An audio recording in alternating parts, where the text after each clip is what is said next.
Pa, drage moje domaćice i domaćini, ovaj put se javljamo malo neobičnim izdanjem.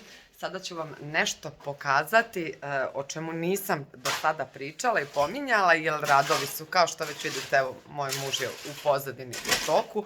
Ovde se pravi Bokin budući studio, odavde će poticati svi naredni, možda, Bože zdravlja, Bokini recepti i prilikom radova, ko smo otvorili ovaj otvor za prozor, tako su laste došle i napravile svoje gnezdo. Pogledajte kako je ovo lepo, a verujte mi da na desetine lasta dođe, lete i tačno tu legnu i tu su izlile svoja jajašca. S obzirom da kažu da ne valja se gnezdo niti sklanja, niti da se laste samim tim teraju, jer je to neki dobitak i prosto ne valja. Tako da ni ovaj put ja to neću raditi, čak što više što...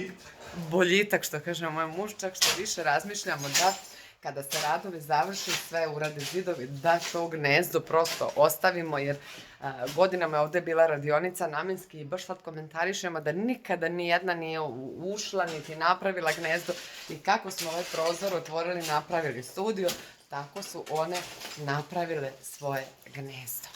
Eto, toliko sam htjela samo da podelim sa vama, a eto, da bi ukratko znali o čemu se radi, kao što reku, ovde su raku, evo, malo već ukratko kad pričamo o tome, ovde će biti, znači, šank, pravi se studio, ovde će biti odvojeno kupatilo, ulazna vrata, dalje, tako bliže, ali za sada vam ja to neću još otkrivati, već kada malo budemo napredovali sa radovima, uradit će se naravno, to jest radi se svaki put snimci, rade se fotografije kako su tekli radovi. Mada, opet kažem, ja ne volim unapred da pričam, ne volim da se, tako reći, hvalim sa tim, ali prosto taj kutak je meni preko potreban radi svog mira tišine da bih mogla da radim. To će otprilike ovako izgledati.